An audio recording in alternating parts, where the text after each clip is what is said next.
Palo Alto software is making the perfect malware. Microsoft is bringing back sexy to headshots. And inflation may be up, but ransomware costs are down. All these stories and more on today's episode of MSP Dispatch.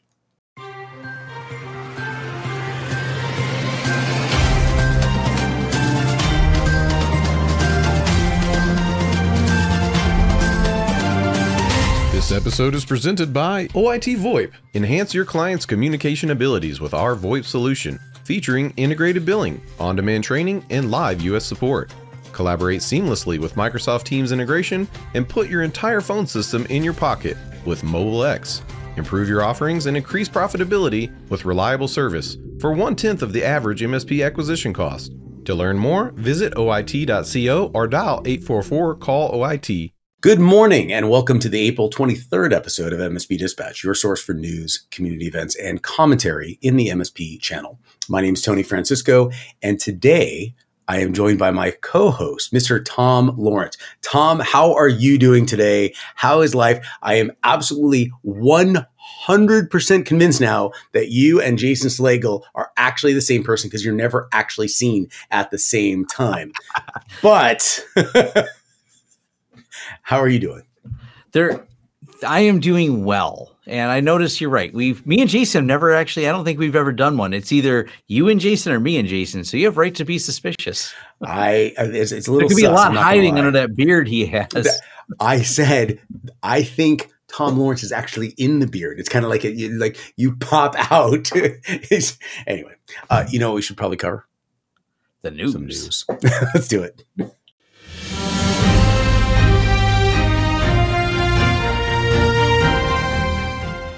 In my first story from darkreading.com, a story from Nate Nelson, Evil XDR, researcher turns Palo Alto software into the perfect malware. A security researcher revealed a clever exploit of Palo Alto Network's extended detection and response, that's XDR, software, demonstrating how attackers can control it like a malicious tool. Shmuel Cohen from SafeBreach demonstrated how he reversed and manipulated Palo Alto's Cortex product, using it to deploy malicious programs like ransomware. Palo Alto has patched most of the vulnerabilities he exploited, but the risk to similar XDR solutions remains uncertain. XDR tools demand extensive access to systems to function effectively, which inspired Cohen's unconventional approach.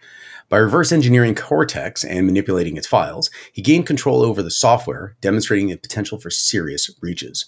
Palo Alto has addressed some of the vulnerabilities highlighted by Cohen, but left others unresolved, including the lack of encryption for Cortex's sensitive files, a weakness that attackers across different XDR platforms could exploit. Tom, you are no stranger to exploiting or you are no strangers to exploit opportunities or surface attack areas. In this particular case, we are not talking about a particular attack surface or identifiable objects. We're talking about a platform that is meant to protect you from them in some capacity, if not detect them early on for execution. I have unlocked a new level of paranoia with this because I don't know which way is which, because if some common individual could take this tool and use it, I'm pretty certain that we'll call them the malicious actors, the bad guys out there, are doing the exact same thing. So the question is, how long has this been happening? And what are the ways around this? Is this just not allowing anything to have access to anything? Consequently, we're back to a true zero trust framework. What are your thoughts? Maybe, but before we decide that the sky is falling and we can't use a EDR software because it now becomes a vector attack. Don't interrupt my thinking here, though. Don't. This isn't exactly news. If you can remember that Norton made a tool for Exchange that did mail filtering, and we discovered they were using a flawed version of PKZip because they never updated the underlying thing on there. So people found they could send a zip file, and when it unzipped it, it actually ran an exploit and you got control of the Exchange server. The tools meant to protect us have sometimes resulted in us being insecure. I think this comes out of not having the right people making the tools, because what happens as these companies become more corporate, they're like, the weird dude with the green hair, we don't need him here anymore. He's not a fit for them. The dude green hair presented at 3 DEF CONs and seems to be able to figure out anything and take it apart.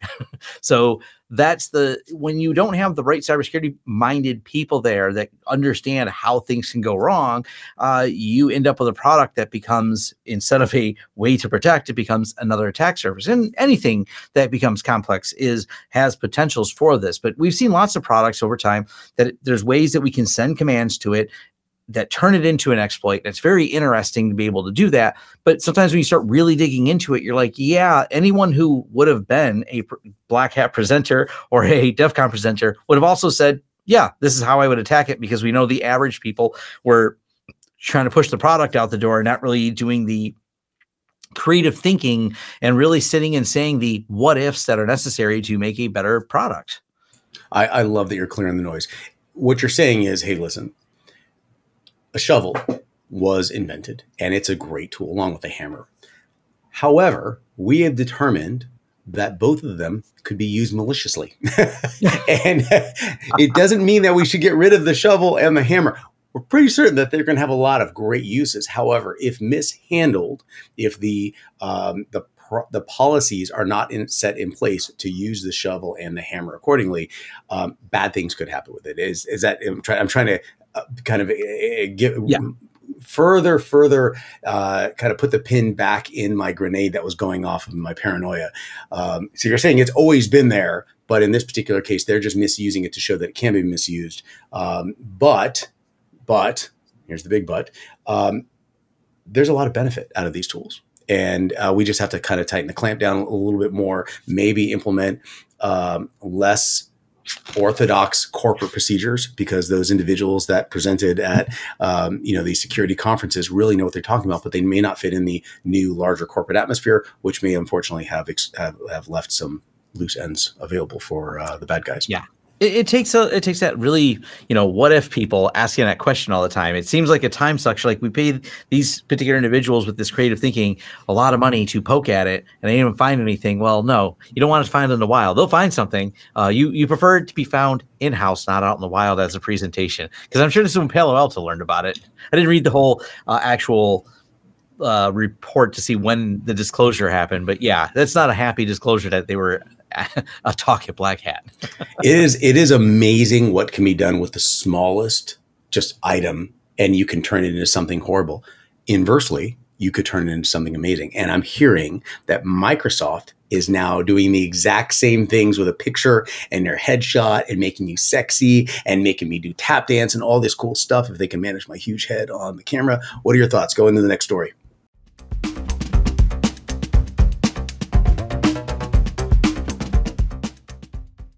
Now, with a story over here from VentureBeat, Microsoft shows off VASA-1, an AI framework that makes human headshots talk and sing. Microsoft has unveiled VASA-1, an AI framework that transforms static human headshots into animated talking and singing videos. Unlike previous methods, VASA-1 requires minimal input, using a single headshot and an audio file to animate the image with synchronized lip movements, expressions, and the head gestures. Although Microsoft showcased several impressive samples, including a rendition of the Mona Lisa rapping, the company emphasized that this technology is purely for research purposes and has no plans to commercial release due to the potential deepfake misuse. VASA-1 aims to balance its potential benefits like advertising, social media, promotion with the risks associated with deepfake technology.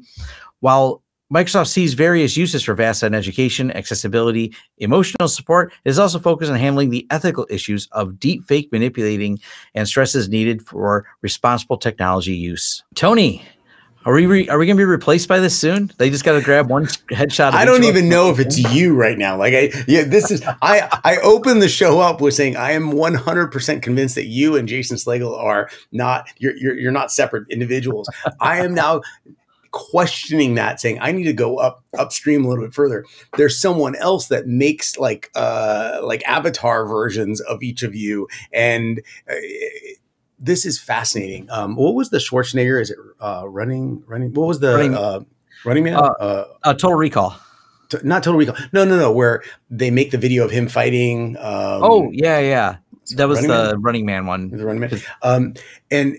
And I remember someone saying, "Oh, that'll never happen because it's video." We're here. Right now, we are here. It will be impossible to discern, is this a human or a robot? Was there any input, or was this voice that you're hearing actually just pulled off of one of the YouTube videos, or a FaceTime video that got somehow exploited, or a Marco Polo message? And what is going to happen with that simple drop of genetic, like the build material to build out an entire persona that can then be manipulated in any way, shape, or form imaginable? My brain is struggling with this. I do love thinking about how much better I will be with some of this stuff, but then this goes back to the movies where people are in their little cocoons and they have their, if you remember the Bruce Willis movie, where they're all living in their virtual lives, but they're all, kind of slowly debilitating themselves in these little pods. Yeah. The Matrix. Well, yeah, and what I'm trying to figure out is, what is the next step for this? I am terrified in the way that it could go because we've seen the movies, but I am so excited about what could happen, the benefits, the positives out of this whole thing. I just haven't seen them in great clarity yet. What are your thoughts on this, Tom? I think they're interesting, and it's definitely going to create a lot more deep fakes that are going to lead to a lot more BS. We're already seeing that, because if you are good at motion graphics, this remapping tool has been more available to you for a while. It's been used in, obviously, Hollywood. I kind of think back to that movie, The Irishman. I was like, because they made the younger versions of some of those people as they jump back and forth. And it's like, it's the same actor, but they can just remap them to the younger self so perfectly. Like, there's not anything about the movie that makes you tipped onto it. For now, there's still a few flaws that they have. And one of my jokes is, tell them when you think you may be getting deep faked, tell them to turn their head and cough. Those two things will actually work, because it has a hard time rendering side profiles. And if you do something that is not voice expected, it actually has a hard time doing it, because it goes, that's not a normal voice noise. So it'll actually struggle a little bit with that. It does like normal conversation pretty well. I haven't seen any of them that can actually survive that little extra that you try to do, because it's outside of its normal voice. So I think it's really interesting. But then when we want to know if we're talking to a real person, because at some point, does some of that matter if it's not a real person? If you can deliver the content and it's created by people, then maybe there is a good use for it. If I can just get the emotion into the script and have me do it, and I can be out riding my bicycle right now because it's really sunny outside, I'm okay with that. Well, that's, they have, frankly, the keywords, the safe words, the home words, whatever you want to call them, for that authentication key that you're talking to your family members. I think that is a critical component. Yeah. And that was originally positioned as, hey, if a stranger's trying to pick up your kid, here's the safe word that that it's actually coming from us. But this now goes into AI, fraudulent AI manufactured material. And ironically, the ageless doctor comment, turn your head and cough, is applicable as well. It's a good job on that little nugget. Those funny little things, Speaking of drops in ransomware. I got a story about it. Let's talk about it. All right.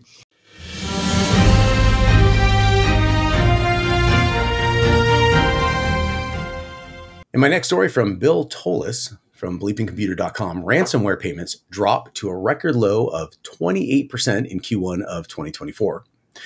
Ransomware payments dropped sharply to 28% in Q1 of 2024, marking a tough beginning for cybercriminals. Companies increasingly refuse to pay, driven by better security and legal pressure against meeting extortion demands. Despite fewer payments, ransom profits soared to $1.1 billion, that's US, in 2023. The average ransom payment in Q1 2024 fell by 32%, while the median rose by 25%, suggesting a shift towards moderate amounts. The initial infiltration methods are unknown, and in nearly half of reported cases, with remote access and vulnerability exploitation being common. Law enforcement actions, notably the FBI's Lockbit disruption, have rattled major ransomware gangs, leading to payment disputes and exit scams. The disruption prompted some affiliates to operate independently or exit cybercrime altogether. Akira emerged as the most active ransomware, responsible for breaches in over 250 organizations, according to FBI reports. Tom, inflation's up, prices are up, everything, house prices are, everything is but ransomware costs are down. So is that the silver lining in this whole process? I'm trying to figure out what are your thoughts on this? Is it because the security, they do mention it about security mechanisms tightening up, about, frankly, the insurance companies are saying, no, we're not going to deal with it. But what is the impact if someone's not going to pay it? What is the impact of a company? We know the percentages of companies that fail in the event of a ransomware attack. What are your thoughts on this entire situation? Because I don't see it going well, even though it sounds like it's good because the prices are dropping. Yeah. So whenever you talk about crime, the challenge is because we're trying to put a statistics on something that's very broad. So it's always a lot of variables involved. First, security is getting better. That's the good news. We're starting to get rid of admin, and we're starting to have better passwords, and we're starting to have an understanding that you don't want to be in the news. And companies are learning the insurance companies may not cover them if they lie on those insurance forms. So that doesn't get the ransomware paid. So there's a lot of factors going now. The other side, the effectiveness of law enforcement to be disruptive to these is really interesting. The problem is with law enforcement's attitude previously, and problem of the metrics is law enforcement looks for wins, and wins aren't disruption. Wins are people in handcuffs and people arrested. That isn't going to happen in ransomware. So when they readjusted strategy and said a win is disrupting these people, knocking them offline, knocking their servers offline, that gave a different, more achievable goal for law enforcement. And it's really effective. There's already, no honor among thieves. So when someone comes up to be the larger ransomware group and everyone trusts them, it becomes, well, I don't want to work with this person that started yesterday because they're just going to take my money and run. And so working with a more, in the criminal world, reputable system. So when that reputable systems gets infiltrated, well, who else is infiltrated? You break the confidence of all the different ransomware operators, and it causes disruption in there, and there's just less people to action on it. So even if they have access to these systems, they don't have any way to action on that access, or at least don't have as easy of a method by using the different tools that are available to them.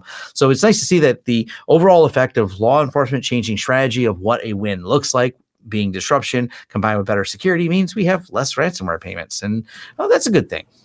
So with the playing field completely level, because this can be applied from anywhere in the world, and there is no way to truly orchestrate legal actions, accountability, execution, and coordination around the world in one well-orchestrated machine.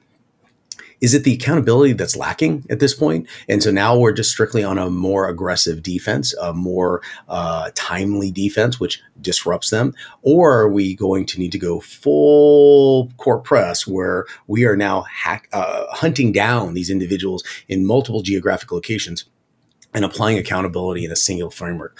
What is the best path forward on that? We just don't have the right and proper reciprocity with where these people live. It is a above my pay grade geopolitical quagmire they face with these countries. So because we're just going to take that off the table as something me and Tony aren't going to solve here in this news topic, let's go to what we do actionably affect. And it's how we handle our security posture. Like, I can't keep them from poking at the locks, but I can put better locks on that will defend me against them. So that's the status of where we're at in that fight now. I'd love for people to solve problems at the congressional and governance levels, but I don't see those countries getting along with us and us getting along with them anytime soon and having full extradition of those people. That is on the really hopeful, not likely, because we can't get any other meaningful legislation passed by them. So yeah, I'm not going to, they can't handle the small stuff. The big stuff is probably a little dysfunctional for them. I was positioning more, less from the extradition and more from the prosecution locally. So it has a singular, as opposed to a single place prosecution. So they can be prosecuted accordingly to the location of data, whatever their governance factors are, with a singular law of accountability that could be across the globe. Anyway, that's a whole new conversation. In fact, what I would love to do is hear from the MSP community out there, because it's clear that all of us are being attacked from frankly, everyone that we're talking about right now. And what are your thoughts on this subject? We have a Discord server where we actually are part of the passionate discussions every single day. Log in there, let us know your thoughts on that. And as Tom mentioned, Tom and I cannot cover this in one day. It's just impossible. But Tom and I can cover some notables. Let's jump into them.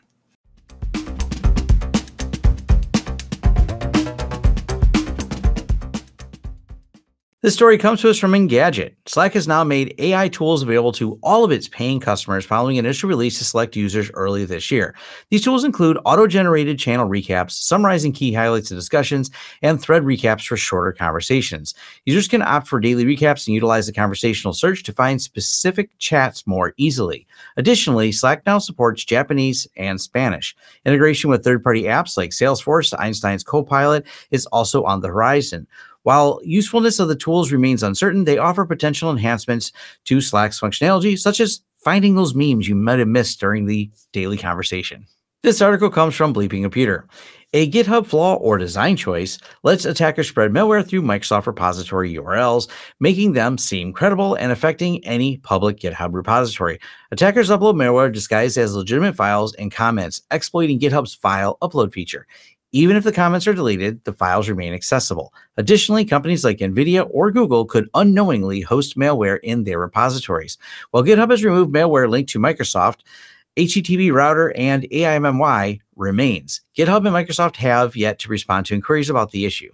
In my first notable mention from Polygon.com, Discord wants to void your right to sue them in court. Discord's recent Terms of Service update introduces an arbitration clause, stripping users' ability to sue the platform or engage in class action lawsuits.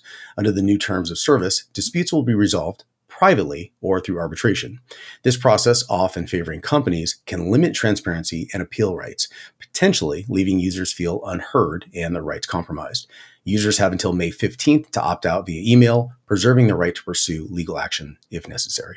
In my next notable mention from arstechnica.com, LastPass users targeted in phishing attacks good enough to trick even the savvy ones.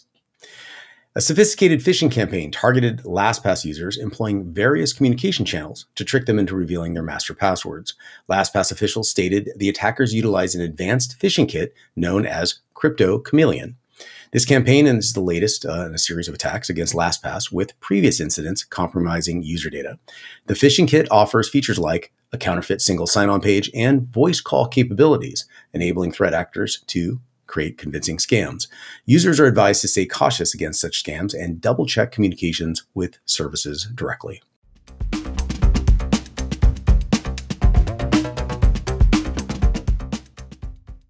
In today's resource of the week, Cybersecurity Leadership Virtual Summit. Check out the Cybersecurity Leadership Virtual Summit hosted by Empath, a free 2-hour event on April 26th, starting at 2 p.m. Eastern Standard Time. This summit is designed for MSP professionals, especially those in leadership roles. Topics include MSP top trends in 2024, key challenges like conflict of interest and talent acquisition, cybersecurity sales strategies, and more. Plus, don't miss out on Gamified Incident Response Experience hosted by Bob Miller and a team of security experts. Check out the webinar link on the show notes below. There are plenty of amazing upcoming events taking place across the community, so let's see what's happening this week.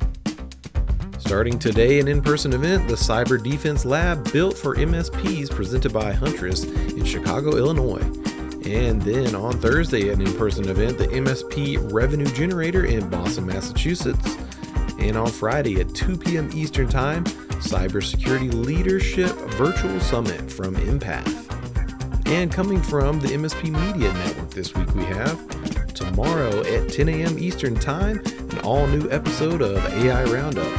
Followed on Friday at 11 a.m. Eastern by a new episode of MSP Community Live. And then that same day at noon, Bits and Books will be back for episode 8 featuring Deliberate Discomfort.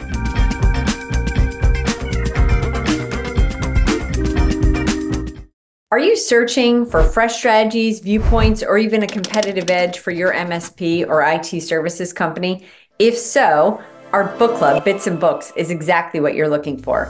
I'm Marnie Stockman, and as your host, I bring my experience as an educator, an author, and MSP advisor to each episode. using lessons from amazing books like Getting Naked, Leaders Eat Last, and many more. I aim to help you and others reach your goals. Our book club brings lively debates, deep insights, and unique perspectives based on our own experiences. Each episode features MSP owners and industry leaders dissecting books that inspire, challenge, and spark new ideas. Whether you're a seasoned professional or just starting out, I invite you to join me and my friends for the next episode of Bits and Books, available on the MSP Media Network YouTube channel every month. Hope to see you there.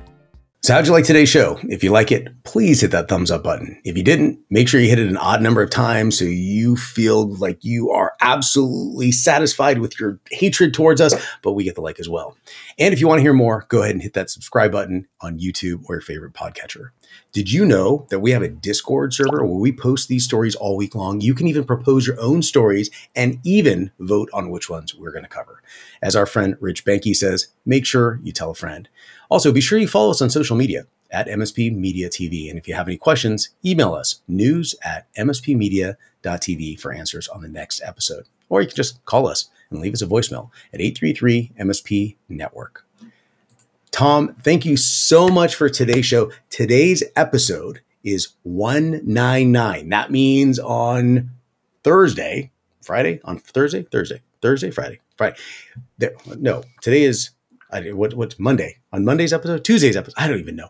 On the next episode, it's going to be episode number 200. So the question is it going to be you? Is it going to be Jason? Or is it going to be Tom Slagle or Jason Lawrence? I don't know what it's going to be, but I know that the person that's controlling the avatars between you has to make a decision. Yes. Person controlling the avatar. We're just going to use Microsoft after this. That's all we need. We replace both of us. Let's go, boy, bike riding. So go ahead and land the plane. Wrap it up for us. Thanks everyone for joining. Join our Discord. Hit us up in the socials and engage with us there. Have a wonderful, engaging debate about these spicy topics, and let me know what you think about the ransomware and all the other fun things we talked about. Absolutely. Everyone, stay safe and be educated.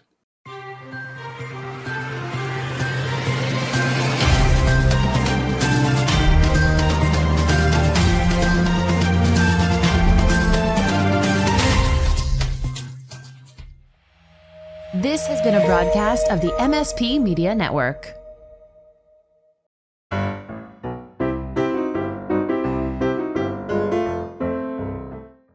Palo Alto software is now making the perfect malware. Microsoft makes heads. I can't. One more time.